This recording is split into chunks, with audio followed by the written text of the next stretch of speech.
Λοιπόν, λίγο την προσοχή σας. Καλησπέρα σε όλους και σε όλες. Μια βραδιά απόψε ξεχωριστή με την παρουσίαση ενός βιβλίου ενός φίλου του Δημήτρου Χελιδόνη, αρχιτέκτονα μηχανικού και τοπογράφου και συγγραφέα. Είχα την τύχη να πάρω το βιβλίο στα χέρια μου, να το διαβάσω. Έχω φτάσει περίπου στο τέλος. Ένα αξιόλογο έργο που για μένα ανεβάζει και λέει κάποιες αλήθειες που πρέπει κάποια στιγμή να ακουστούν. Γιατί έτσι σαν Έλληνες θα γίνουν καλύτεροι, θα βρίσκουμε κάποια πράγματα πίσω και θα παρουσιάσουμε μπροστά. Την παρουσίαση θα κάνει ο αγαπητός φίλος Χρήστος Κοτσολής, δημοσιογράφος, και θα ακούσουμε ωραία πράγματα και αξιόλογα πράγματα. Λοιπόν, όσοι θέλετε να απομυθευτείτε το βιβλίο, υπάρχει εδώ. Εγώ σας προτείνω να το πάρετε, να το διαβάσετε. Είναι ένα αξιόλογο έργο. Περίπου 2-3 χρόνια ήταν η έρευνα και η μελέτη του αγαπητού φίλου και πιστεύω θα καταλάβετε και θα μάθετε πολλά πράγματα. Λοιπόν, αγαπητέ φίλε, έχεις το λόγο. Ευχαριστώ πολύ. Καλησπέρα και από μένα. Να πούμε για το βιβλίο, να πούμε στην ουσία. Θα πείτε για την άδοση που γράφει πάρα πολλά πράγματα και μην κομίζει αυτό το βιβλίο. Και είναι ότι ο Δημήτρης Χελιδόνης έσκυψε με πείσμα επιμονή και υπομονή σε πηγές, βρήκε πράγματα τα οποία βλέπουν τη διεθνή καθαρά το φως. Όποιος διαβάσει αυτό το βιβλίο θα δει ότι του ανατρέπεται τα όσα ήξερε μέχρι τώρα. Γιατί τι ξέραμε. Γνωρίζουμε για την άδοση της πόλης δύο πράγματα. Η καλή από εδώ, η κακή από εκεί. Δηλαδή η Οθωμανία από εδώ η κακή και η καλή, η Ρωμή, η Ανατολική Ρωμαϊκή Αυτοκρατορία, διότι Βυζάντιο δεν υπήρξε ποτέ. Έτσι, για να ξέρουμε δηλαδή. Βυζάντιο δεν υπήρξε ποτέ. Κανένας δεν έλεγε ότι εγώ είμαι Βυζαντινός ή το κράτος Βυζάντιο. Ήταν Ανατολική Ρωμαϊκή Αυτοκρατορία. Την πρωτεύουσα, την Κωνσταντινούπολη, την πόλη. Δεν είναι όμως τα πράγματα έτσι. Δηλαδή δεν είναι διπολικό το σύστημα. Εάν κάνουμε μια ανάλυση στο στρατό του Μωάμετ, θα δούμε ότι υπηρετούσαν πάρα πολλοί Ρωμαίοι, αλλά πολλοί Σέρβοι, Γερμανοί, Ούγγροι, διάφορες φυλές. Δεν ήταν Οθωμανικός καθαρά ο στρατός. Ήταν υποκυριοίκηση των Οθωμανών, αλλά είχε μέσα στοιχεία, είχε σώματα που ήταν αμοιβώς Σέρβικα, Βουλγάρικα, Ρωμαϊκά, και από την άλλη μεριά έχουμε την πόλη.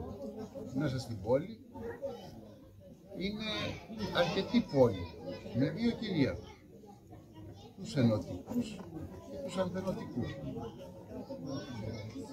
Οι ενωτικοί είναι αυτοί που είπαν ναι στη Σύνοδο της Φεράρα, με την προσδοκία να βοηθήσει ο Πάπας και η Δύση κλπ. Και οι ανθενωτικοί, οι οποίοι νίκησαν τελικά, είναι και οι πολλοί. Αυτοί νίκησαν. Είναι αυτοί που κάνουν κάθε χρόνο μνημόσυνο για το ΕΑΛΟ η πόλη. Γιατί οι τελικοί νικητές ήταν οι ανθενωτικοί. Έτσι δεν είναι, το αποδεικνύει η ιστορία. Ο Δημήτρης λοιπόν ο Χελιδόνης ρίχνει φως σε βασικά ερωτήματα, βασικά ζητήματα της περίοδου εκείνης, αλλά και μετά, της Οθωμανικής περίοδου. Διότι το Βυζάντιο, το λέω όπως το λέγαμε, η Ανατολική Ρωμαϊκή Αυτοκρατορία μπορεί να έπεσε, αλλά δεν στραβώθηκαν όλοι. Οι πολλοί στραβώθηκαν, ναι, αλλά υπήρχαν κάστες οι οποίες δεν στραβώθηκαν ποτέ. Αντίθετα, έζησαν πάρα πολύ καλά και βγήκαν και πιο πλούσιες μηχανισμοί, όχι κάστες, και κάστες οικογενειακές. Και βγήκαν πιο πλούσιες μετά το πέρας της Οθωμανικής περίοδου, όταν συγκροτήθηκε το νεοελληνικό κράτος και αυτοί κυρίως συγκρότησαν και την εξουσία στο νέο ελληνικό κράτος μαζί με τη βοήθεια των μεγάλων δυνάμεων, κυρίως των Άγγλων και των Γάλλων. Κάθε ιστορική στιγμή ή γεγονός που περιέχεται σε αυτό το βιβλίο του Δημήτρη του Χεριδόνη τεκμηριώνεται από πηγές που θεωρούνται από την ιστοριογραφία έγκριτες και έγκυρες. Δεν χρησιμοποιεί αυτό που κάνουν συνήθως οι άλλοι, το copy-paste, το copyright το γνωστό, ή σύμφωνα με την παράδοση ή το σύμφωνα με προφορικές πηγές. Όχι, αυτά δεν υπάρχουν σε αυτό το βιβλίο.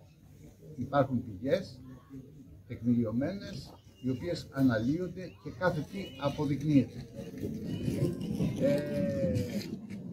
Είναι αλήθεια ότι, όπως είπα και πριν, ότι ταράζει τα ύδατα, τα ιστορικά ύδατα της, και το αφήγημα ότι η πόλη έπεσε παρά την αντίσταση των κατοίκων της, κατεδαφίζει πολλά βολικά για διάφορες εξουσίες και αντιλήψεις αφηγήματα και φυσικά το τελικό συμπέρασμα ανήκει στον κάθε αναγνώστη, ο οποίος θα κρίνει αυτό το πόλημα το οποίο εμπεριέχει μεγάλο κόπο, υπομονή, επιμονή και προσπάθεια. Σας ευχαριστώ πολύ.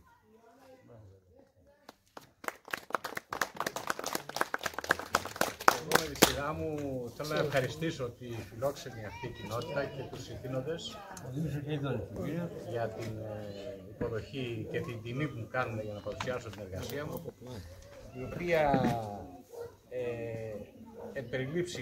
εν μικρή περιλήψη αναφέρθηκε λόγω και χρόνου βέβαια ο φίλος ο Χρήστος. Αυτό που θέλω να πω είναι το εξής, ότι το βιβλίο ήταν η αφορμή, επειδή εγώ δεν είμαι επαγγελματίας, είμαι μηχανικός, αλλά έψαχνα τη λεπτομέρεια και η λεπτομέρεια έχει σχέση με πολλά πράγματα σκοτεινά. Ποια είναι σκοτεινά? Και σε κάθε οικογένεια υπάρχουν και σκοτεινά πράγματα που δεν τα λέμε. Όπως και στην ιστορία και στην ελληνική δεν τα λέμε. Ή δεν τα λέμε ή αποφεύγουμε να τα πούμε, ή τα περνάμε επιδερμικά, ή τα περνάμε επαιτειακά. Και ο χρόνος ο πολύς βοηθάει αυτή την κατάσταση και όλα τελικά λέγονται ότι πάλι με χρόνια με καιρούς πάλι δικά μας θα είναι. Αυτό πέρα από την λαϊκή έκφραση αυτή καθεαυτή έχει και τη διαχρονική κατάσταση ότι εμείς μήπως υπάρχουν πράγματα τα οποία θα μας ωφελήσουν σήμερα. Η τακτική που ακολουθεί, η αιώνια τακτική που ακολουθάει το Οθωμανικό κράτος και με τον σημερινό του ηγέτη, ο οποίος είναι σπουδαίος για αυτό το κράτος, αποδεικνύει ότι εμείς δεν γνωρίζουμε ή δεν επιδιώκουμε να μάθουμε αυτά τα πράγματα τα οποία συνετέλεσαν στη τεράστια επιτυχία αυτού του κράτους, το οποίο ήταν στην αρχή 300 σκηνές, το λέω κυριολεκτικά ας πούμε και επιγραμματικά, και κατέληξε να κυβερνάει λαούς και να κάνει μια τεράστια προδορία από την Αραβία μέχρι κοντά τη Βιέννη. Και σήμερα είναι αυτό που ξέρετε όλοι σας και κάθε τόσο επικαλείται, είτε λόγω της Αγίας Σοφιάς και το τζαμί και όλα αυτά, επικαλείται τον θρίαμβο του τότε για να πει ότι εγώ είμαι άξιος και σας κυβερνούσα και θέλω να σας ξανακυβερνήσω. Το βιβλίο λοιπόν δεν αναμασάει κάποιες οι οποίες, γιατί δεν γραφτήκαν πολλά βέβαια για την άλωση της πόλεως, αλλά δεν αναμασάει αυτά που γραφτήκανε, αλλά κυρίως απαντάει σε κάποιες καταπληκτικές, θα μου επιτρέψετε την έκφραση, απορίες. Η αφορμή για το βιβλίο ήταν, πέρα από την δικιά μου συλληπτική ας πούμε μανία, ας πούμε, τη λέξη για κάποια λεπτομέρειες άγνωστες, ήταν το εξής καταπληκτικό δημοσίευμα του πρώτου τεύχους της εκκλησιαστικής αλήθειας. Ήταν το περιοδικό του Πατριαρχείου το 1880, το οποίο, για να μην σας το διαβάζω μέσα, επιγραμματικά λέει ότι το 1880 το τουρκικό κράτος, υπό την επίδραση της αναγεννόμενης του εξευρωπαϊσμού του, αλλά και της νέας γενιάς των αργότερα ονομαζομένων νέων Τούρκων άρχισε να περιορίζει κάποια δικαιώματα του Πατριαρχείου, τα οποία τα αναφέρω. Το Πατριαρχείο αντέδρασε και αντέδρασε υπό την εξής έννοια και το έγραψε αυτό στο πρώτο τεύχος του περιοδικού αυτού, το οποίο είναι τρομακτικό περιοδικό, το οποίο βγήκε ανελιπώς κάθε μήνα, έβγαινε κάθε 15 μέρες, θυμάμαι, και κάθε μήνα, μέχρι το 1923, από το 1880 μέχρι το 1923, το οποίο λέει το εξής: δεν έχετε δικαίωμα να μας πειράξετε τα δικαιώματα αυτά, διότι μας τα έδωσαν οι προπάτορές σας, οι αρκουμένων από τον Μωάμεθ. Δηλαδή, εμείς παραδώσαμε την πόλη με αυτές τις συμφωνίες.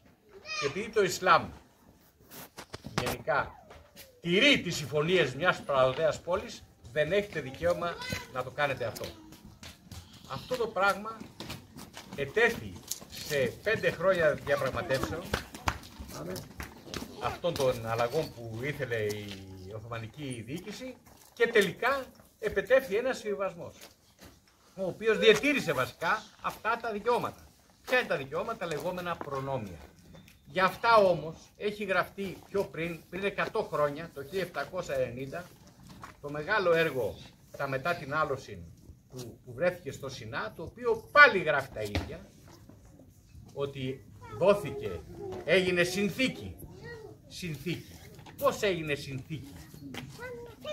Η Κωνσταντινούπολη ήταν υπό την πολιορκία, ή πρωτού αρχίσει η πολιορκία, υπό την ασφικτική πίεση των Οθωμανών, οι οποίοι είχαν περικυκλώσει τα πάντα. Υπήρξε λοιπόν μια μεγάλη ομάδα, οι Ανθενωτικοί, οι αυτοκράτορες μάλλον, είχαν καταλάβει τη δουλειά που πήγαινε και προσπάθησαν να βρούνε λύσεις. Η λύση ήταν η συγκρότηση μιας ενιαίας δυνάμεως των χριστιανικών εθνών εναντίον της απειλουμένης πελάσεως. Αυτό το φρόντισε να το κάνει ο Ιωάννης Παλαιολόγος και ο Μανουήλ, ο πατέρας του, πριν τον Κωνσταντίνο Παλαιολόγο, ο Ιωάννης Παλαιολόγος, με την προσπάθεια ενώσεως των εκκλησιών που έγινε το 1938-39 με την περίφημο Σύνοδο Φεράρας Φλωρεντίας. Στη σύνοδο αυτή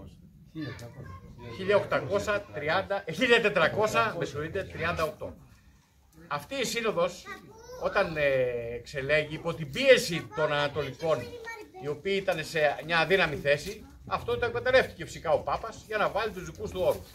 Και αυτό ήταν πάρα πολύ λογικό, διότι και εμείς αν είμαστε θέση το ίδιο θα κάναμε, και λέει ότι κύριοι, ωραία, αλλά εγώ θέλω αυτά και αυτά.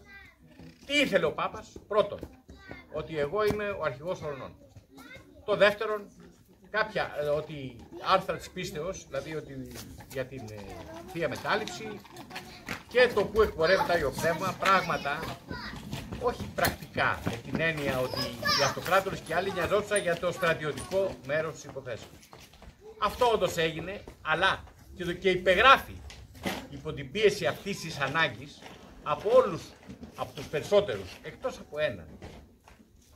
Αυτός ο ένας ή κι άλλος ένας ήταν ο μετέπειτα Άγιος Μάρκος Ευγενικός, ο οποίος ήταν Μητροπολίτης της Εφέσου. Η Έφεσος όμως ήταν υπό την κατοχή των Οθωμανών για χρόνια. Αυτός δηλαδή διεφώνησε και λέει ότι εμείς παραδίδουμε την πίστη μας κλπ.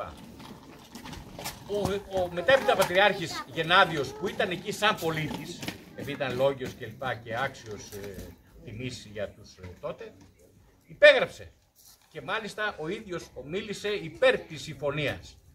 Την ομιλία του αυτή δεν θα τη βρείτε πουθενά. Θα τη βρείτε στο βιβλίο.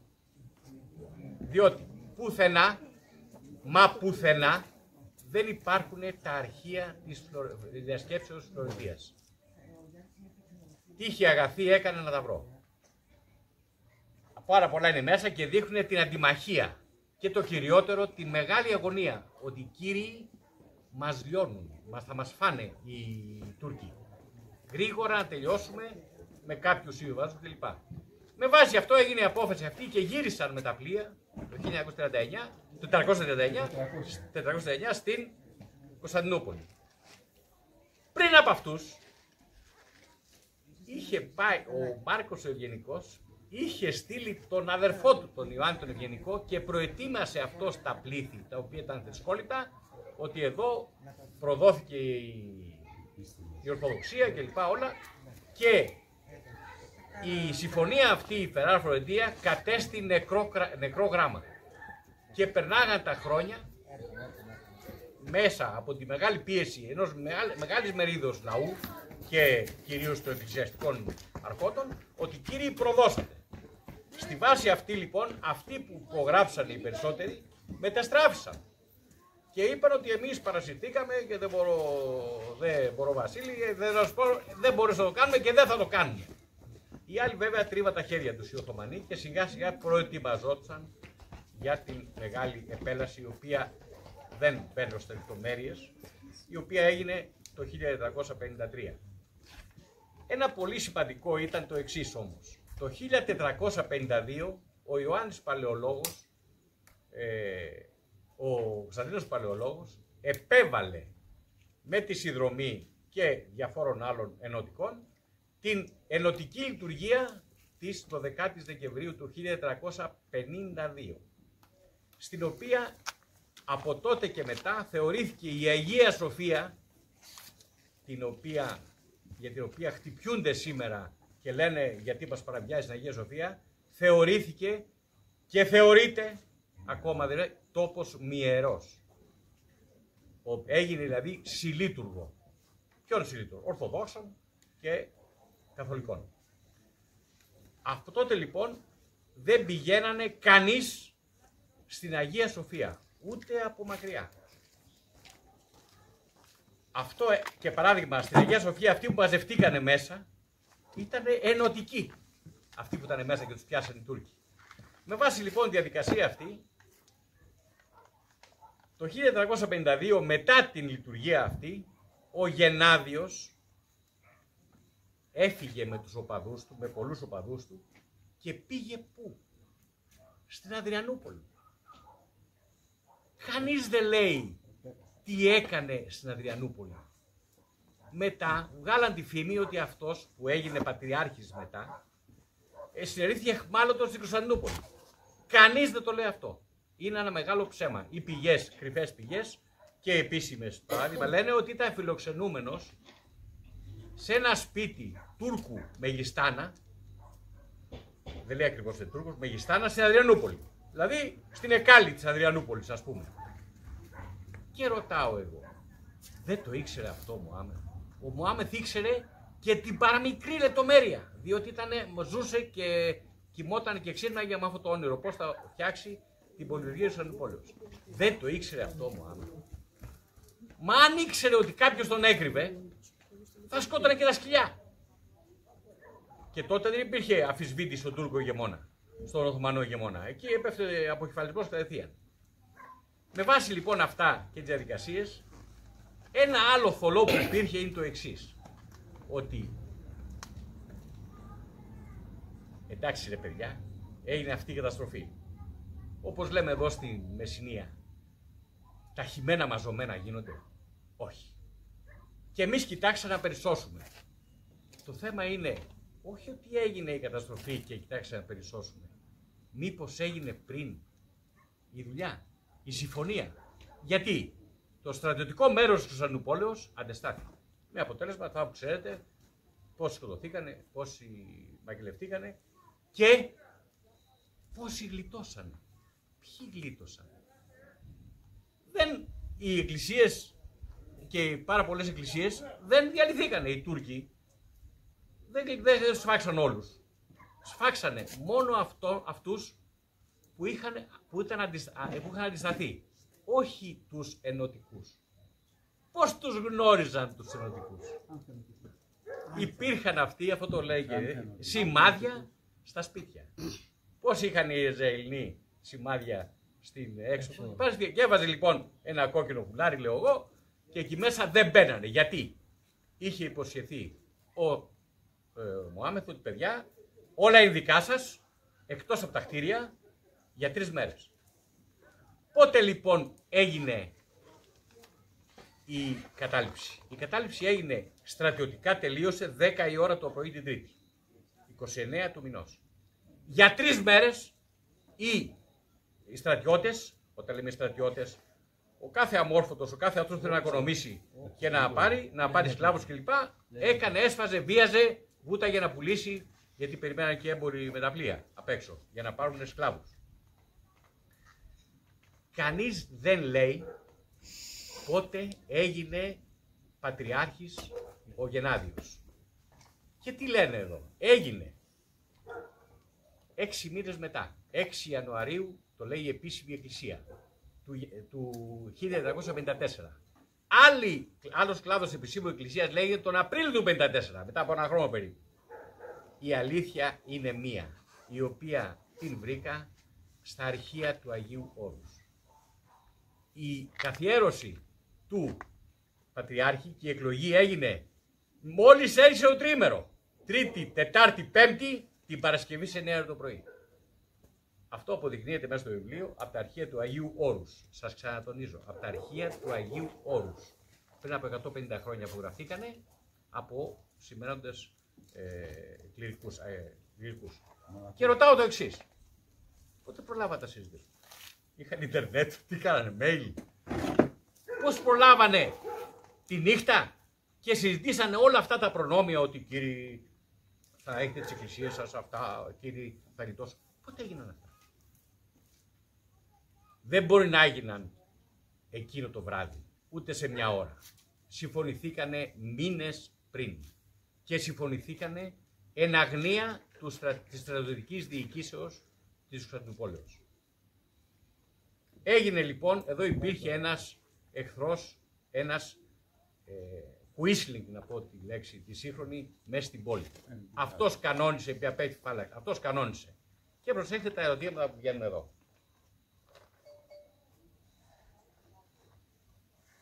Γιατί δεν δημοσιεύτηκε ποτέ η επίσημη γραπτή συνθήκη? Αυτή, που ήταν γραπτή, όπως λένε οι πηγές που αναφέρω, που είναι πολύ σπάνιες, αλλά επίσημες. Γιατί? Είπαν και λένε οι σημερινοί ιστορικοί απόγονοι των ανθενωτικών ότι κάηκε.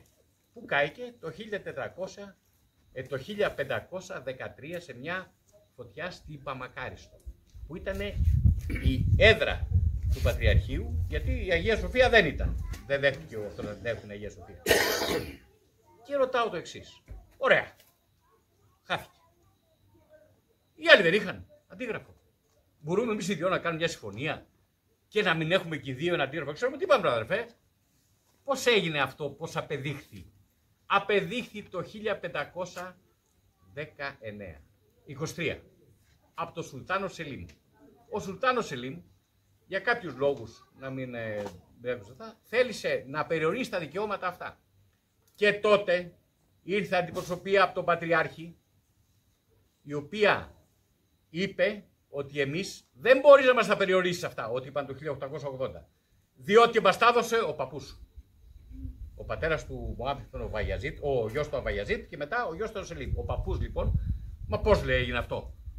Να μας τα αποδείξεις. Θα σας τα αποδείξω. Και του έδωσε 3 μήνες καιρό να τα αποδείξει. Και αυτοί βρήκανε 2 100 χρονών, το λένε όλες οι πηγές, μουσουλμάνους, στρατιώτες, γενίτσαρους που ήταν 18 χρονών τότε, και οι οποίοι ορκιστήκανε και μαρτυρήσαν ότι στη σκηνή του Μωάμεθ είχε έρθει αντιπροσωπεία από την πόλη, δεν λέει τι ακριβώς, η οποία έκανε τη συμφωνία. Με βάση λοιπόν αυτό που είναι επίσημο του 1523, ο Σελίμ πήρε πίσω όλα τα δυσμενή για τους χριστιανούς τότε, για τους Ορθοδόξους, και συνεχίστηκε η κατάσταση. Τι θα πει συνεχίστηκε η κατάσταση? Ποια είναι η κατάσταση που συνεχίστηκε?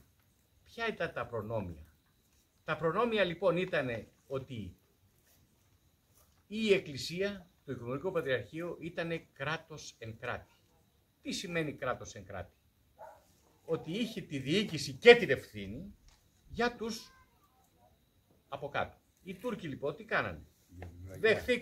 Δεχθήκανε την ανεξιθρησκεία τη λεγόμενη και με άλλους λαούς κλπ. Με την έννοια ότι κύριε θα μου δίνεις τα λεφτά μου και δεν θα υπάρχει αντίσταση κατά της αρχής. Η αντίσταση κατά της αρχής ήταν ο θεμέλιος λίθος αυτής της συμπεριφοράς. Όποιος δηλαδή αντιστεκότανε, αμέσως έπεφτε το λεπίδι κανονικά του στρατιώτη. Επομένως, τι υπήρξε? Υπήρξε μια συνεχής προπαγάνδα υπέρ της ειρηνικής συμβιώσεως ημών και των Τούρκων. Ότι εδώ αυτό εστάλει από το Θεό. Γιατί εστάλει από το Θεό? Για να μας δοκιμάσει, για να μας κάνει, να μας ζάνει κλπ. Από αυτό λοιπόν τι έγινε? Κάποιοι ωφελούνταν. Ποιοι ωφελούνταν? Οτιδήποτε βλέπετε γύρω σας έγινε όσον αφορά τα περιουσιακά και τα που υπήρξαν και μετά, γίνανε από αυτό το Δούνε και Λαβίν. Μόλις το είδαν αυτό, μόλις ξεκίνησε το Δούνε και Λαβίν, οι ίδιοι οι πατριάρχες άρχισαν μεταξύ τους τις τρομακτικές μάχες. Εγώ έδινα λεφτά στον, γιατί εμείς οι πατριάρχες κανόνισαν το πεσκέσι του Σουλτάνου το 1474. Ξεκίνησε το πεσκέσι. Το οποίο έλεγε, πήγαινε λοιπόν στο Σουλτάν και του λέγε: «Σπίτι του λεφτά, κάτσε με ένα πατριάρχη». Μάλιστα. Και αυτός έπαιρνε την απόφαση, έδιωχνε τον άλλο και έβαζε τον καινούριον. Αυτός τι έκανε? Μπορεί να μην είχε τα λεφτά, ή τα έδιναν εμπόροι πίσω του που είχαν τρομερά συμφέροντα, ή το κογλίφι που του δίναν τα λεφτά, και μετά αυτός έπρεπε να επιστρέψει τα λεφτά. Για να επιστρέψει τα λεφτά, από ποιον θα τα έπαιρνε? Από το πόπολο. Και άρχισε μια τρομακτική διαδικασία αφεμάξεως του απλού ραγιά, το οποίο είναι και παροιμιώδες. Έχουν βγει και παροιμίες στο πώς γινόταν αυτό το πράγμα. Με εράνους, με ιστορίες, με αφιερώματα, με λειτουργίες, με τα πάντα.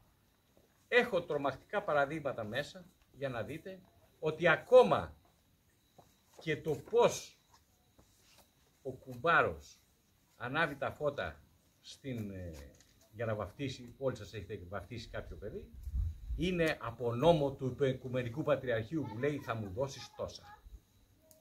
Ακόμα και αυτό που εσείς μπορεί να νομίζετε ότι αν πάρει κάποια λεφτά επειδή είμαι κουμπάρο, το βαφτίσω, πάω στο διάλογο, τα δίνω. Όμως όλα αυτά ήταν νόμοι. Φτιάξε ένα τεράστιο δίκτυο νόμων που ήταν φορομπηχτικοί. Και αυτοί οι νόμοι περιγράφονται όλοι στο βιβλίο. Σας τονίζω, όλοι.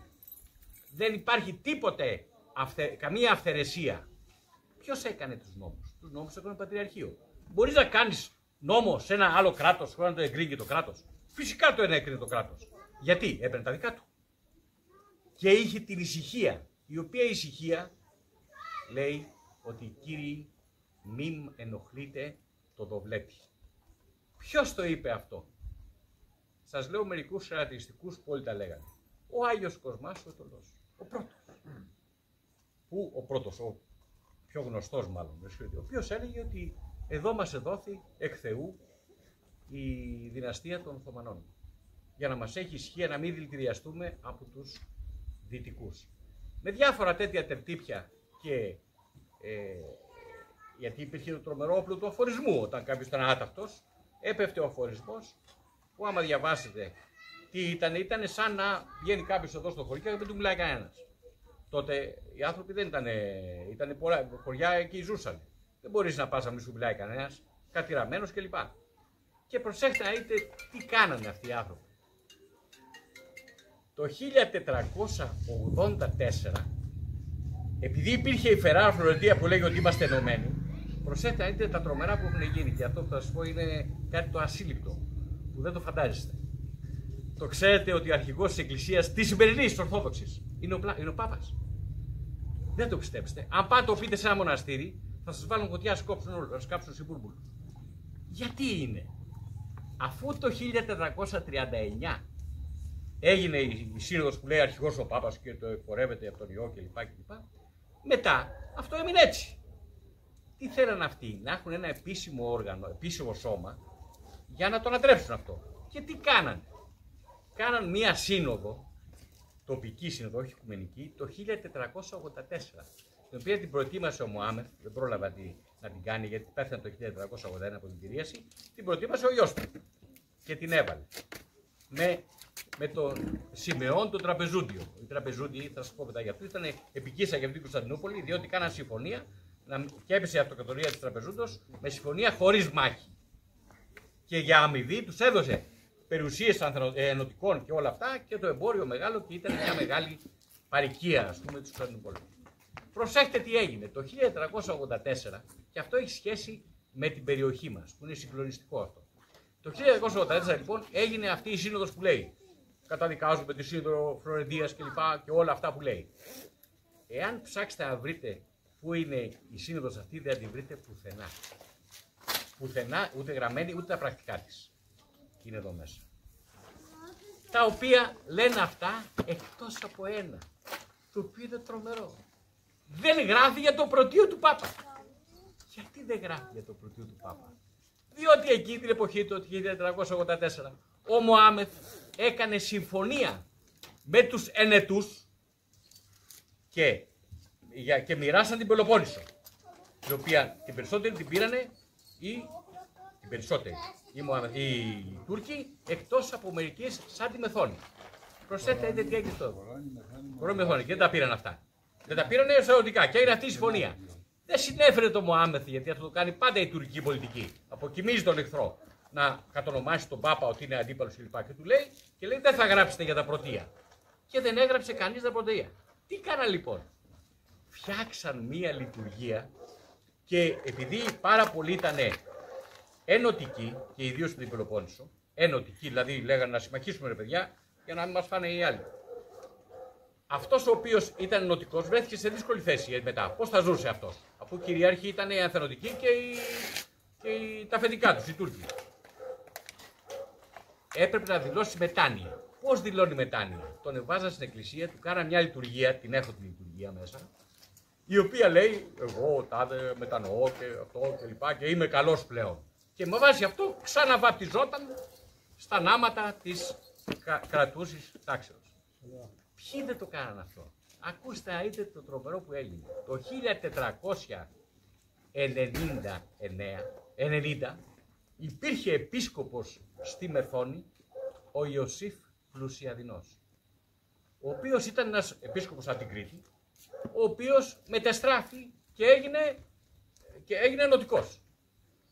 Και ο Πάπας και άλλοι του δώσανε σαν επισκοπείο την Μεθόνη, στην οποία συνυπήρχε αυτός με καθολινό, με καρδινάλιο, με καθολικό και είχε τους Ορθοδόξους της Μεθόνης κλπ. Αλλά αυτός ήταν ενωτικός. Ο Ιωάννης Πλουσιαδινός δεν αναφέρεται πουθενά. Μόνο στα αρχεία του Μάιν, που είναι 160 τόμοι, όλα τα αρχεία, τα εκκλησιαστικά που βγήκαν στο Παρίσι. Κανείς δεν τον αναφέρει. Υπάρχει τελευταία ένας τον ανέφερε. Θα σας πω μετά. Αυτός λοιπόν ο άνθρωπος, όταν οι Τούρκοι παραβιάζονταν συμφωνία με τους Ενετούς το 1499 ήταν στη Ρώμη για δουλειά, οι Τούρκοι κυκλώσαν τη Μεθόνη. Αυτός πήρε ένα καράβι και ήρθε μέσω θαλάσσης από την Ιταλία στη Μεθόνη και ανέβηκε μαζί με τον άλλο καρδινάλιο στα τείχη και τους φάξαν και αυτούς οι Τούρκοι. Ποιος είναι ο προστάτης Άγιος της Μεθόνης? Ο Άγιος Νικόλαος, ο οποίος δεν ήταν στα τείχη. Αυτός ο άνθρωπος, ο ένδοξος άνθρωπος αυτός, ο Άγιος Ιωσήφ Πλουσιαδινός, δεν τον ξέρει κανείς, ο οποίος έπεσε ενδόξος. Ένα άλλο που έγινε, το 1571, προσέχτε, 100 χρόνια μετά από την 1570, από την κατάρρευση της πόλεως, έπεσε η Κύπρος. Η Κύπρος όμως έγινε μια τεράστια σφαγή, χωρίς κανένα έλεος. Γιατί? Εκεί ήταν και Ενετοί και Ορθόδοξοι, οι οποίοι δεν συμβιβάστηκαν. Δεν δώσαν γη και είδωρ. Κανένας από αυτούς. Όπως κάνει το Ισλάμ, έτσι κάνει και ένας Μαχμούτη Μουράτ, δεν θυμάμαι Πασάς, ο οποίος λέει, παιδιά, εάν συμβαστείτε, θα γλιτώσετε περιουσία σας κλπ. Αυτοί είπαν όχι. Και έγινε μια τρομακτική σφαγή. Μετά τη σφαγή, και όλοι οι άρενες και οι άλλοι πήγανε δούλοι στους πειρατές, που πήραν οι πειρατές που πουλήσαν δούλοι κλπ. Και ήρθαν οι έπικοι, πιάνε οι έπικοι και από αλλού. και από άλλα μέρη, από Ρόδο και τέτοια, ας πούμε, ήρθαν στην Κύπρο. Και εγκαθιδρύθηκε φυσικά το Οικουμενικό Πατριαρχείο, το οποίο ήταν οδοσύλλογος, ας πούμε, τη λέξη αυτή. Έχετε ακούσει ποτέ για αυτήν την τεράστια αντίσταση των Κυπρίων? Κανείς. Ποτέ, που έπρεπε να εορτάζεται αυτή. Γιατί ήταν μια τρομακτική αντίσταση. Αλλά είχε τη διαφορά ότι δεν έγινε ο συμβιβασμός αυτός. Δεν έγινε μάλλον καμία παραχώρηση. Που δεν είναι κακό να γίνεται παραχώρηση. Ποια είναι η διαφορά όμως? Όπου περάσαν οι Τούρκοι που ήταν και ενετοί, παράδειγμα στο Μέτσοβο, στο Ζαγόρι, τέτοια, οι κάτοικοι συμβαστήκανε με τους Τούρκους στην εξής βάση. Κύριοι, εμείς δεν θα αντισταθούμε, αλλά θέλουμε να ζήσουμε κανονικά. Έγινε συμφωνία με τους Τούρκους. Όλων όμως. Δεν ήταν κάποιοι οι οποίοι πολεμήσαν. Έγινε μια συμφωνία και πραγματικά οι συμφωνίες αυτές ήταν φοβερές. Έχω μερικές συμφωνίες τέτοιες εδώ. Όπως έγινε η συμφωνία με τους Ελλήνων με Τούρκους στην Ακρόπολη, η κυβέρνηση της Ακροπόλεως. Οι Τούρκοι ειρηνικά φύγανε, αφήσαν τους Έλληνες με συμφωνία, με τα πράγματά τους, με τα όλα τους. Τις οικογένειές τους με το 1824. Τι έγινε λοιπόν εκεί? Όλοι οι κάτοικοι, όλες οι αρχές στο Ζαγόρι, στο Μέτσοβο, που ήταν ισχυρές οικογένειες και ισχυρά μέρη εκεί και πλούσια, συμβαστήκανε και ζήσανε μετά υπό καθεστώς νόμων, τους οποίους επέβαλαν αυτοί σε δηλαδή δεν παίρναν Τούρκοι, βαράγανε οι καμπάνες, είχαν διάφορα τέτοια. Καμία σχέση, μόνο ένας έμπαινε για να παίρνει ο δοσάς τα λεφτά. Εκεί λοιπόν ήταν ένα καθεστώς το οποίο έγινε μετά από συμφωνία. Εδώ λοιπόν στο προκείμενο της αλώσεως δεν έγινε συμφωνία. Έγινε συμφωνία ενός κομματιού. Οι άλλοι δεν ξέραν τίποτα. Οι άλλοι λοιπόν πολεμάγανε και από πίσω οι άλλοι περιμέναν τον Τούρκο. Πώς αποδεικνύεται για άλλη μια φορά αυτό? Από τη συμφωνία που κάνανε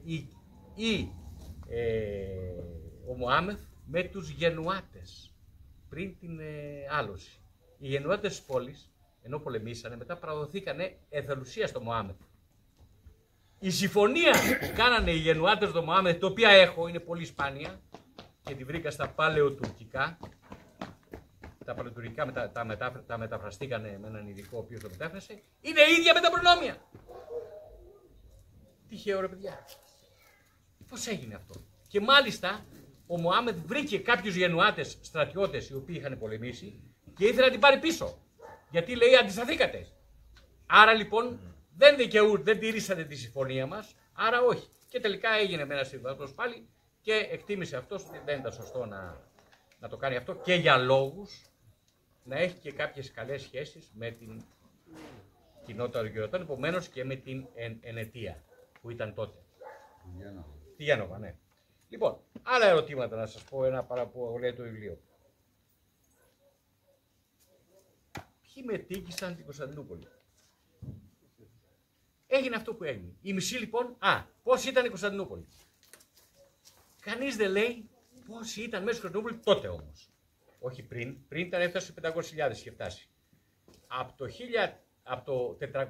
1452, από το Δεκέμβριο μέχρι το Μάιο γινόταν διαρροές. Βλέπανε οι άνθρωποι και φεύγανε και την κοπανάγανε. Οι περισσότεροι βέβαια πήγαιναν στα μοναστήρια, τη γλιτώσουνε και κάναν τους θρησκευόμενους. Λοιπόν, ήταν μέσα από στοιχεία τα οποία, διασταυρωμένα τα οποία παραθέτω μέσα, 63.000. Οι 63.000, οι 33.000 τους καταγράψαν Τούρκοι, και είναι τουρκικά αρχεία. Οι 33.000 ήταν ανθενωτικοί. Οι 30.000 ενωτικοί. Οι ενωτικοί δεν ξαναναφέρεται ποτέ κανένας ενωτικός. Πουθενά, λες και χαθήκαν την ιστορία. Έτσι χαθήκανε. Πώς χαθήκανε? Τους έφαγε μερμάγκα. Ή καθαριστήκανε ή πήγανε σκλάβοι. Ποιος πήρε τις περιουσίες? Ποιος πήρε τα σπίτια, τους αρχοντόσπιτα που ήταν θαύμα και τα κρατήσαν αυτά? Γιατί οι Τούρκοι μπορεί να βουτήσαν τα πάντα από εκείνα τα σπίτια, αλλά τα κρατήκαν τα οικήματα κλπ. Ποιοι τα πήραν? Τι έκανε λοιπόν ο Τούρκος? Ο Μωάμεθ σου λέει ότι εγώ θέλω να την κρατήσω στην Κωνσταντινούπολη σαν εμπορικό όμο και μεγάλη πρωτεύουσα και λέει μάλιστα. Ήθελε δηλαδή να φύγει από την Αδριανούπολη που ήταν κοντά. Η Αδριανούπολη. Γιατί ήταν πιο στρατηγική η Κωνσταντινούπολη κλπ. Και τι έκανε? Απλώθηκε σε όλα τα μέρη της τότε επικράτειάς του να πάρει τους ανθρώπους. Ποιους ανθρώπους? Πήρε από εδώ, από την κουτσοβλαχία που λεγόταν η ορεινή Θεσσαλία με τον Μέτσοβο, από τη Βόρειο Ήπειρο, που ήταν πολύ πλούσιοι και διάφοροι, από τη Μπορδοβλαχία και από την Τραπεζούντα. Αυτοί λοιπόν οι άνθρωποι εγκατασταθήκαν στη Κωνσταντινούπολη με όλα τα ΣΕΑ και τα ΜΕΑ και κάναν τη δραστηριότητά τους. Ποια είναι η τραγικότητα αυτό που σας διηγήθηκα? Η τραγικότητα είναι η εξής. Οι σημερινοί Κωνσταντινοπολίτες, οι οποίοι τραβήξαν τα πάνδυνα από το 22 και μετά, είναι απόγονοι αυτονών. Γι' αυτό και δεν λένε τίποτα για το Πατριαρχείο. Λένε μόνο για τους Τούρκους. Τι έγινε λοιπόν, πώς αυτό είναι το τραγικό της υποθέσεως? Όπως ξέρετε πολύ καλά, πέρα από το 22 και μετά, που θα σας πω μετά για το 29 λεπτομέρεια, το 1955 ήταν 80.000 Έλληνες στην Κωνσταντινούπολη. 1955, που έγιναν τα γεγονότα της Κωνσταντινούπολεως. Τι έγινε τα γεγονότα της Κωνσταντινούπολεως? Βρήκανε οι Τούρκοι, μαζέψαν 40.000 ρεμάλια και τα φυλάξανε από τον Αύγουστο, από το τέλος Αυγούστου και 6-7 του μηνός. Έγινε ένα πογκρόμ, αλλά δεν έγινε σε μια συνοικία, γιατί οι Έλληνες δεν ήταν, ας πούμε, το εβραϊκό, η εβραϊκή συνοικία. Ήταν διασκοσμένα εδώ παντού. Ήταν καταγραμμένα όλα και κανονισμένοι όλοι από την αστυνομία της Τουρκίας ποιους θα λιώσουν. Ένα πογκρόμ σε όλα τα μαγαζιά των Ελλήνων, στους τάφους, νεκροταφεία, τα πάντα. Αυτό έγινε νύχτα 6 με 7 Σεπτεμβρίου. Αυτό δεν το ήξερε κανένας, εκτός από ένα, το οποίο το αποδεικνύει στο βιβλίο. Το 15 Αυγούστου του 55, δηλαδή 20 μέρες και παραπάνω από το πογκρόμ, το ήξερε ο Πατριάρχης. Γιατί το ήξερε? Διότι για να μην μπερδευτούν τα ρεμάλια, όλα αυτά που καταστρέψαν τα πάντα, υπήρχε μια τουρκική μεραρχία του Υπουργείου Εσωτερικών γύρω του Πατριαρχείου. Και δεν πήγε κανένας εκεί. Αυτό λοιπόν το μάθανε κάποιοι πλούσιοι Έλληνες, οι οποίοι εξανδραποδίστησαν δηλαδή, οι οποίοι όρμηξαν τον Πατριάρχη, και αυτό τελικά θαύτηκε και από την ελληνική κυβέρνηση, γιατί ήμασταν σε αδυναμία τότε να παρεύουμε για το καλό των συμπατριωτών δικών μας ανθρώπων, ας πούμε, εθνικά, που ήταν της Κωνσταντινούπολης. Και αυτοί σιγά σιγά πήραν τον ματιό τους όλοι και γύρισαν στην Ελλάδα, και πολλούς συμπαιδεύονται και σήμερα, ανθρώπους οι οποίοι χάσαν τα πάντα και οι οποίοι σήμερα είναι αυτοί οι Κωνσταντινοπολίτες. Αυτοί είναι. Προσέχετε να δείτε τι έγινε μετά από το 22. Το 1900 θα σου πει ο άλλος. Ακούστε, θα πει ο άλλος ότι ωραία ρε φίλε, έγινε αυτό. Το 22 όμως δεν εξεδόθησαν το 17-18 οι μαύρες βίβλοι στην Ευρώπη, ότι οι Τούρκοι τους οποίους εξέδωσε το Πατριαρχείο. Δεν πήρε το Πατριαρχείο ανθρώπους, τους πόντισε, τους έντισε, τους τάισε από τους πόντιους? Βεβαίως. Πήρε. Αυτό που δεν λένε όμως είναι γιατί πήρε. Δεν το πήρε για ανθρωπιστικούς λόγους. Γιατί? Προσέχετε τη λεπτομέρεια. Από το 1880, το οποίο σας αναφέρω έγινε, ξεκίνησε ο τρομακτικός διωγμός των Αρμενίων και των Ασσυρίων. Οι Αρμένοι μπόρεσαν από τα αρχεία των ξένων ανταποκριτών, δηλαδή ξένων αξιωματικών κλπ, και απέδειξαν ότι έγινε πράγματι γενοκτονία, και σήμερα ψηφίστηκε η γενοκτονία και οι άλλοι λένε δεν κάναμε τίποτα, αλλά οι Αρμένοι έχουν ψηφισμένη γενοκτονία και από την Αμερική και από όλους. Σκοτωθήκανε 1,5 εκατομμύριο Αρμένοι. Τι ήταν οι Αρμένοι? Ήταν σαν και εμάς. Άνθρωποι της διπλανής πόρτας. Ένα έθνος το οποίο ήταν μαζί μας, δηλαδή συνοικούσε με τους Έλληνες, παντρευόταν με τους Έλληνες. Κανείς δεν μίλησε για τη σφαγή των Αρμενίων, που ήταν χριστιανοί. Κανείς. Δεν λέω να μιλήσει για τους Ιδιάνους, που σφαχτήκαν 100 εκατομμύρια από τους Εγγλέζους, απεικιοκράτες και τους άλλους και τα όργανα τους. Αλλά τους Αρμένιους γιατί δεν είπες κουβέντα? Ξέρετε γιατί? Ήταν σε άλλο πατριαρχείο. Αυτή είναι η διαφορά, η λεπτή διαφορά που δεν λέει κανείς. Και τι έγινε λοιπόν? Γιατί έγινε η διαμαρτυρία αυτή? Διότι έγινε το μετά το έκανε ο Κεμάλ. Αφού λοιπόν ο πληθυσμός, τις ανταλλαγές των πληθυσμών, οι Ορθόδοξοι μείνανε μια χούφτα, σου λέει ο άλλος τι ζητάς? Θα έχεις δύο εκκλησίες, δύο πράγματα, σε έχω, εντάξει κλπ. Δεν είχε λοιπόν αυτός θέλει να διασφαλίσει να έχει πολιτικό λόγο. Δηλαδή να είμαι κι εγώ, ότι διοικώ κάποιους ανθρώπους. Όλα αυτά ανάγονται και αυτό έχει γίνει και το 22, διότι το 22 ο Μητροπολίτης Κιζίκου, που ήταν δίπλα στο Κωνσταντινούπολη, έγραψε ένα βιβλίο για τα προνόμια. Περίεργο πώς έγραψε για τα προνόμια. Το 19, όχι το 22. Γιατί το έγραψε για τα προνόμια τότε, το 19? Διότι το κερδίσαμε εμείς. Κερδίσαν οι Έλληνες. Και σου λέει, άμα έρθείτε, εμείς είχαμε αυτά. Θα τα έχουμε και τότε. Και τώρα. Αυτό ακριβώς έγινε. Πρωτόγνωρο πώς γράφτηκε για τα εδώ, γινόταν μια τεράστια μάχη με τη στρατηγική εκστρατεία κλπ. Το 19 και ο άλλος έγραψε για τα προνόμια. Πού απευθυνόταν? Στους νικητές. Που τότε φαινόταν οι Αγγλογάλοι και εμείς. Αυτό ακριβώς έγινε. Μια διπλωματική κίνηση η οποία σκεφτόταν πάντα ως κράτος εν κράτη.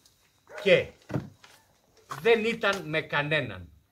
Ούτε με τους Τούρκους, ούτε με τους Τατάρους, ούτε με τους Κινέζους, με κανέναν. Ήτανε με τον εαυτό τους. Να εξασφαλίσουμε τα δικά μας. Αυτό ακριβώς έγινε.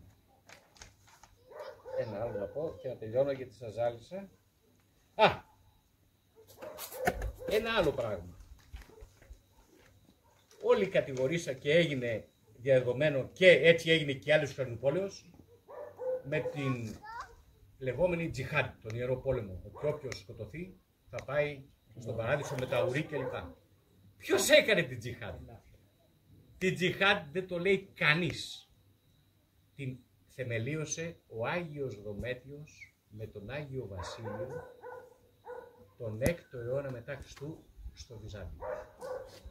Όταν έγινε η διαμάχη με τους Πέρσες. Τότε λοιπόν και τότε είπαν η Ορθόδοξη Εκκλησία ότι όποιος πεθάνει θα πάει στον Παράδεισο. Και ήρθαν οι Ισλαμιστές και σου λέει εμείς ηλίθιοι είμαστε. Και εμείς. Αλλά ο δικός μας είναι καλύτερος γιατί έχει πολλές γυναίκες, έχει φυλάθια κλπ. Αυτό έγινε. Και λέμε λοιπόν εμείς και βρίζουμε σήμερα την τζιχάντ και λέμε σφάξαν η τζιχάντ κλπ. Ποιος την έκανε τζιχάντ? Εμείς την ξεκινήσαμε και την πήραν οι άλλοι. Εμείς δηλαδή το Βυζάντιο, το λεγόμενο Βυζάντιο με την Ορθόδοξη πλευρά του. Και μετά το τελευταίο που θέλω να σας πω είναι η μεγάλη μόδα που εφευρέθηκε, που κατηγορούμε τους δυτικούς και τους λέμε ότι εσείς βάλετε τα συγχωροχάρτια και λέτε μόλις, έλεγε ο Τέτζελ, απεσταλμένος του Πάπα, μόλις ηχεί ο ήχος του νομίσματος πάνω στο δίσκο για να πάρει το συγχωροχάρτη, η ψυχή αμέσως πετάγεται και πάει στον Παράδεισο. Αυτή η ωραία μόδα, ποιος τύπωνε συγχωροχάρτια? Τότε λοιπόν συγχωροχάρτια υπάρχουν και χειρόγραφα. Αλλά το τύπομα και το μεγάλο εμπόριο έγινε από το 1780 που τύπωνε το Πατριαρχείο Κωνσταντινούπολεως και το Πατριαρχείο Ιεροσολύμων. Και έχουμε τώρα. Ξέρετε ποιος ήταν ένας από τους Πλασιέ? Πλασιέ, και τα γράφω στο βιβλίο και έχω το παράδειγμα του. Ο Άγιος Νικόδημος ο Αγιορείτης που έχει γράψει το Πιδάλιο και αυτό το πώς κοινάνε όλοι. Ήτανε Πλασιέ συγχωροχαρτιών με λεφτά. Αυτό ακριβώς έγινε. Θέλω λοιπόν να απογράψω να πω το εξής. Το βιβλίο αυτό έχει το εξής. Μπορεί ο καθένας να το κρίνει βεβαίως ο καθένας και με βάση αυτά που γνωρίζει και με βάση αυτά που θα μελετήσει. Έχει μια βιβλιογραφία 1000 περίπου βιβλίων. Τα οποία ακόμα και μόνο αυτό να δείτε μπορεί κάποιος να ψάξει. Δεύτερον, δεν υπάρχει κάτι που να μην αποδεικνύεται με στοιχείο. Όχι με το τι λέω εγώ ή τι λέω ο Κοτσονής, τι λέω ο καθένας.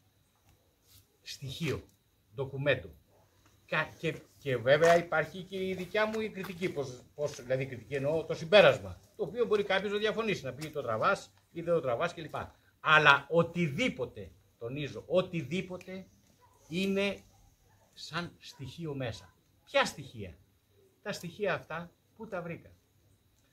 Τα βρήκα από πάρα πολλές πηγές, νόμιμες και παράνομες, να πω την αλήθεια.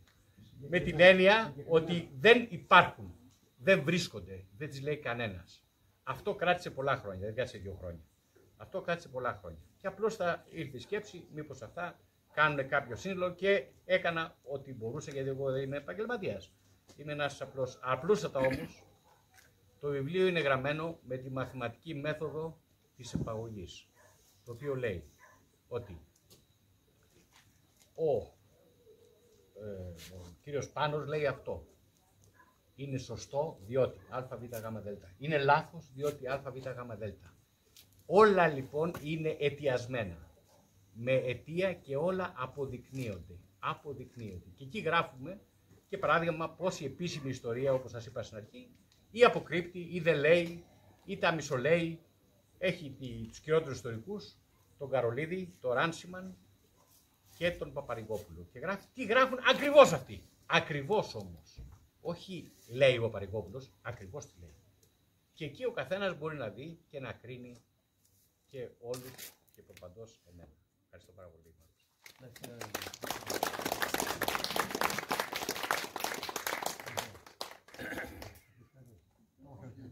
Ερωτήσεις, έχουμε κάποια ερώτηση? Όποιος θέλει μπορεί να ρωτήσει οτιδήποτε.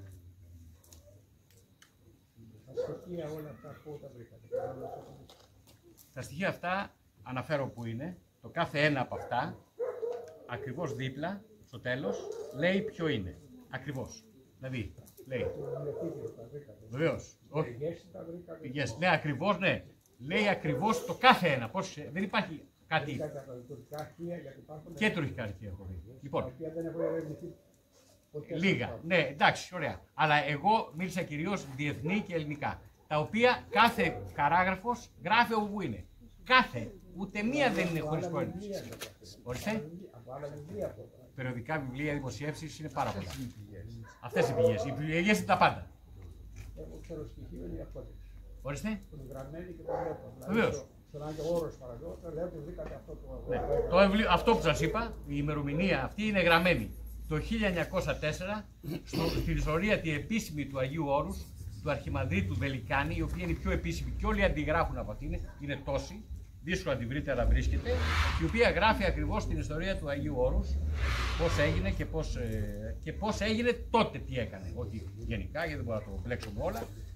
Την περίοδο της αλώσεως, τι έκανε το Άγιο Όρος.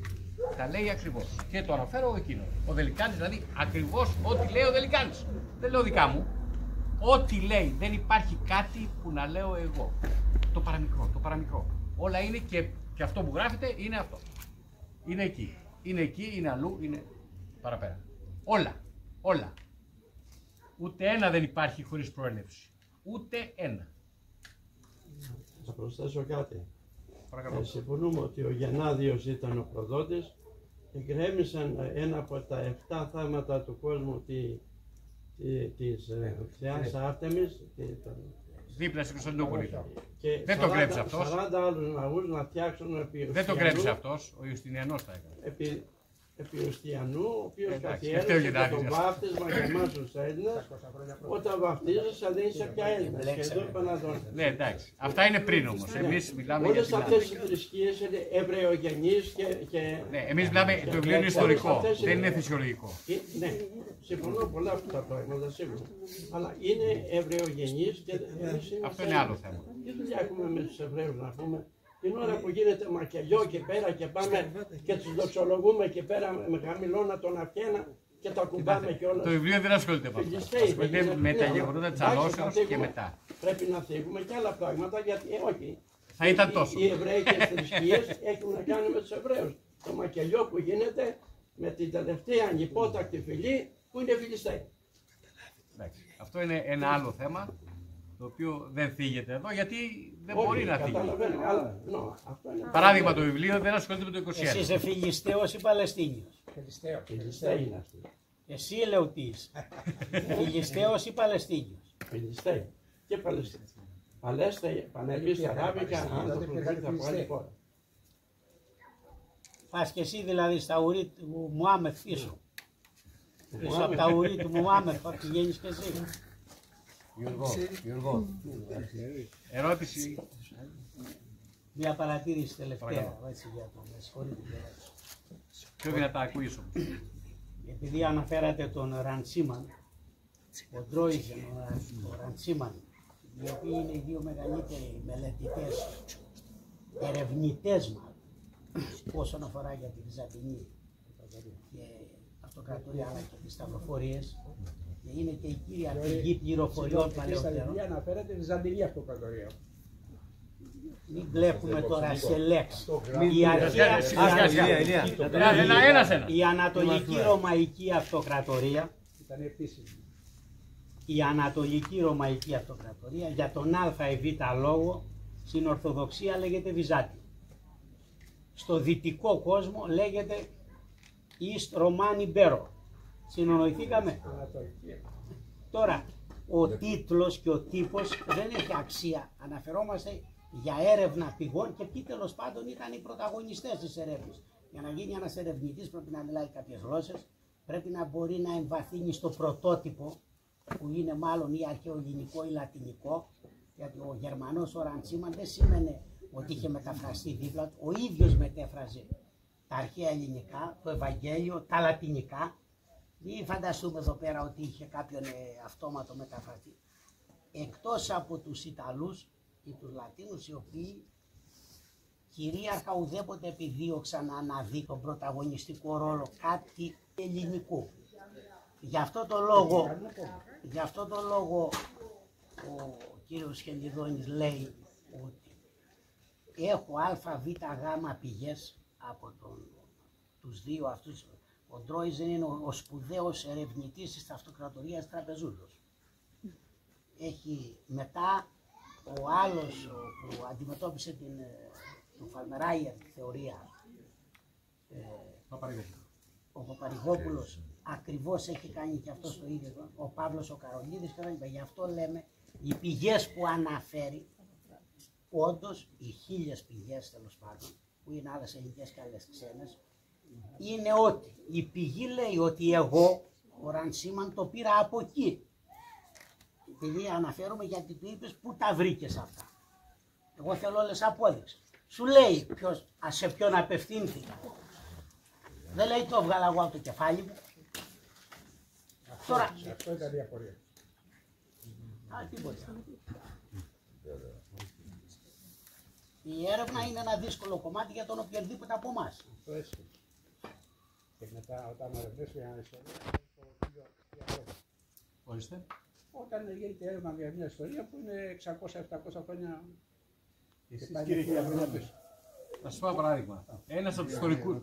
Όχι, εντάξει, άμα... Πέστε μου. Ναι, όταν ξεκινάγατε την έρευνα, είχατε κάποια εικόνα, κάποια υποψία που θα πήγαινε η έρευνα αυτή, Ακούστε. ή παίζατε από τα σύννεφα καθώς προχωράγατε? Όλοι μας έχουμε για οτιδήποτε μια θεώρηση, μια υποψία με βάση τα που ξέρουμε.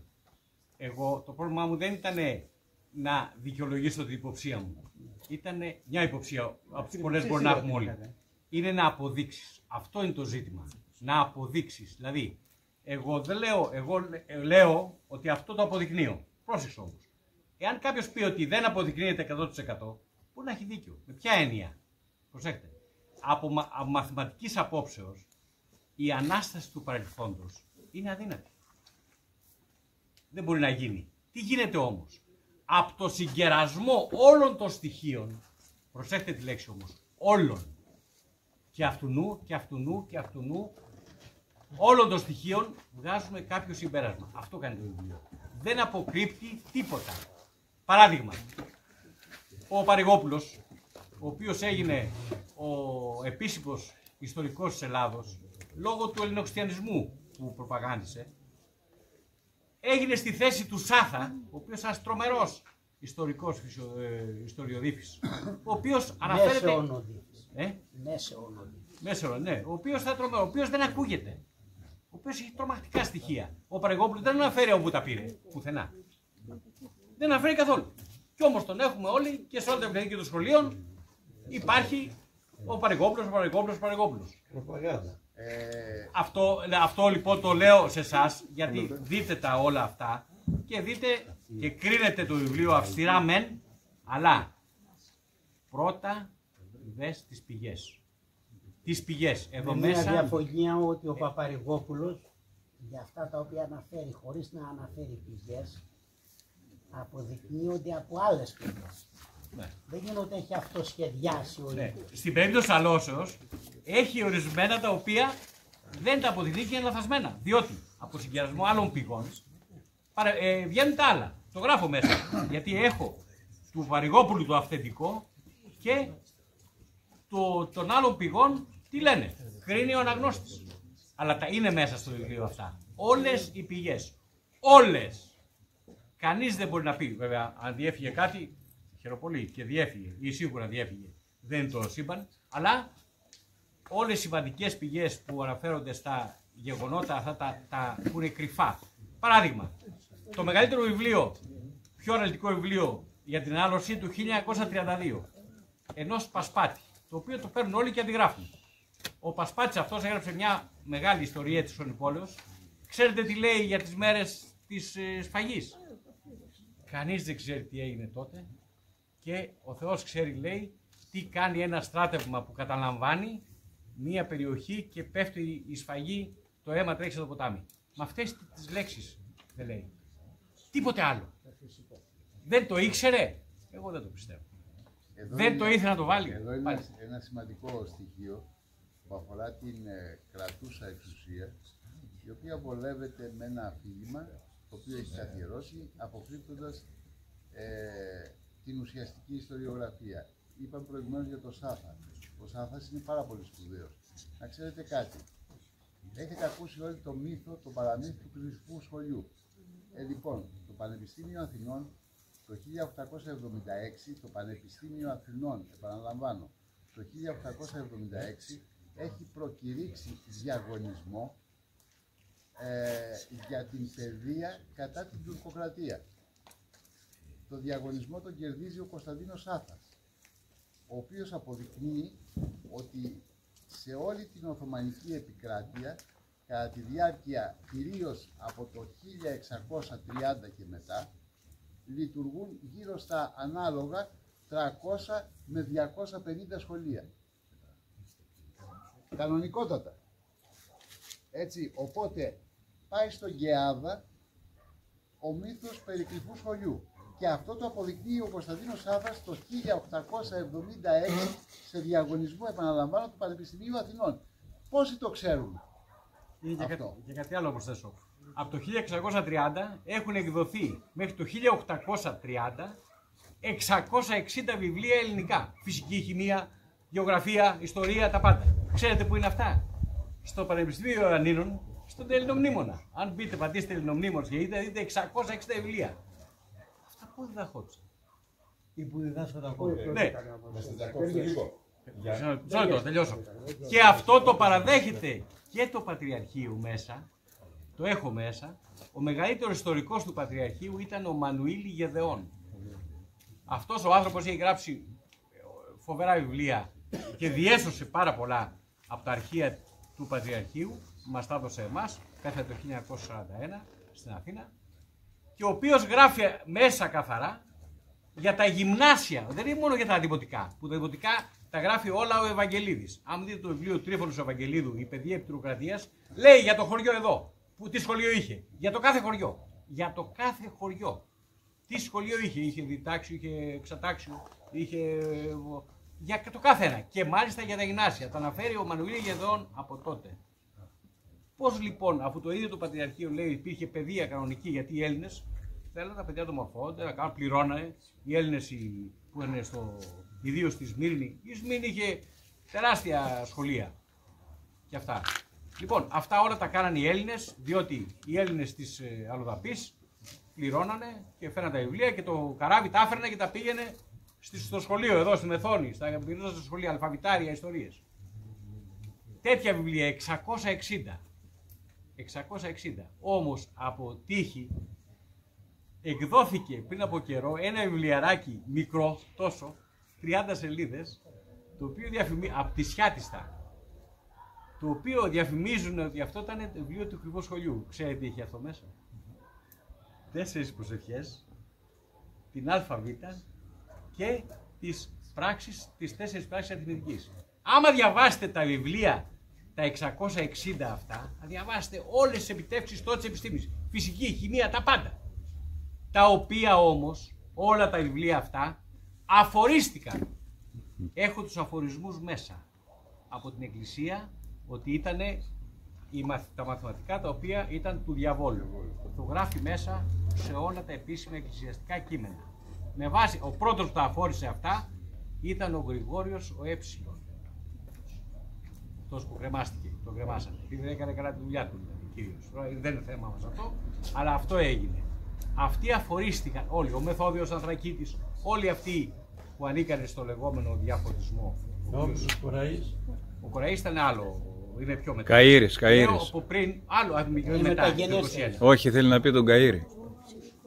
Θέλω να πω λοιπόν ότι τα σχολεία υπήρχαν και αναπτυσσόντουσαν όσο μπορούσαν οι Έλληνες τότε, με τα λεφτά των εμπόρων, των πλουσίων, οι οποίοι θέλαν τα παιδιά τους να μορφωθούν. Και αυτό το λένε και οι Τούρκοι ήδη μέσα, και οι τουρκικές πηγές μέσα που το λένε αυτό το πράγμα. Ότι οι Έλληνες δίνουν τόσα λεφτά για να κάνουν τα παιδιά τους να μορφωθούν. Αυτή είναι η αλήθεια. Και έχει πάρα πολλά στοιχεία από το Πατριαρχείο μέσα.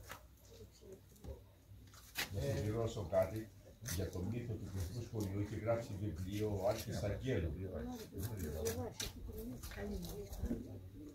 Ναι, έχουν γραφτεί διάφορα βιβλία υπέρ και κατά, τα οποία μπορείτε να κρίνετε. Η ουσία είναι, πάλι που σας λέω, οι πηγές που έχει το βιβλίο αυτό δεν υπάρχουν πουθενά. Τονίζω το πουθενά. Όχι όλες, πάρα πολλές δεν υπάρχουν. Και εδώ υπάρχει ένας πολύ σπάνιος αφορισμός στην Πάτρα που έγινε εναντίον του Βενιζέλου. Άμα σας διαβάσω αυτόν τον αφορισμό, θα τρέμετε.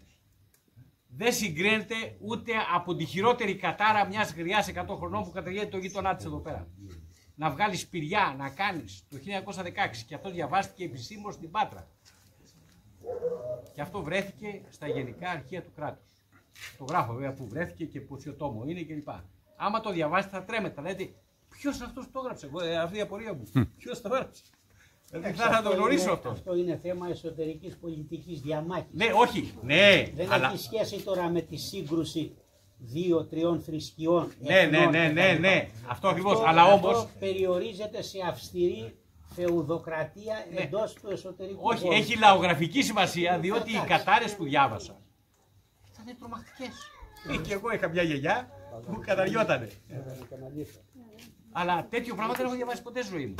Το έχω ολόκληρο μέσα. Το βασικότερο όσον αφορά την προετοιμασία της αλώσεως είναι όλο το σύγγραμμα του Πλήθωνα του Γεμιστού, το οποίο και μάλιστα ήταν και Πελοποννήσιος Λάκωνας, το οποίο δεν ελήφθη υπόψη και αυτός αφορίστηκε όταν πρότεινε την πολυγαμία για να αντικατασταθεί το πρόβλημα της δημογραφίας τότε, και δεν ελήφθηκε καθόλου υπόψη και τα μεταγενέστερα χρόνια, έστω και αν καταστράφηκε το έργο της Κωνσταντινούπολη με το περίφημο έργο του νόμων συγγραφή από τον Γενάδιο.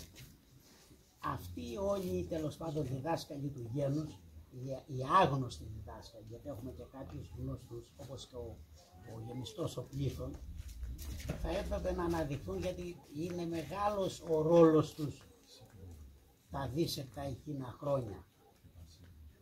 Αλλά η ιστορία αναλόγως το ποιο καθεστώς την διαχειρίζεται, την διαμορφώνει ανάλογα.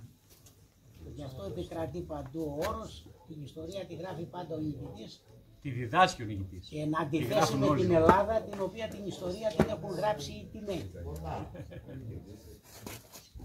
Λοιπόν, σε ευχαριστούμε κύριε Χελιδόνη για τις πληροφορίες και για τον κόπο σας. Ευχαριστώ για την παρουσία σας και που με ακούσατε. Λογική. Ευχαριστούμε τον κύριο Χελιδόνη. Πιστεύω να αποκομίσαμε κάτι απόψε από την αυτήνομη αυτού το βιβλίο. Εδώ υπάρχει ο πίσω το προμηθευτή. Είναι άξιο, να το πω, να το αναγνώσει, να το μελετήσει κάποιος. Εγώ προσωπικά το έχω πάρει και έχω καταλήξει σε πάρα πολλά συμπεράσματα δικά μου, τα οποία είχα πάρα πολλά κενά μέσα μου. Ευχαριστώ πάρα πολύ για όλα. Για όλους σας. Και εγώ ευχαριστώ την Αγαλιανή για την υποδοχή που μου έκανε. Να είστε καλά και πάντα, να είστε ευπρόσδεκτος και να μας παρουσιάσει κάνα απολύματα τέτοια. Καλά.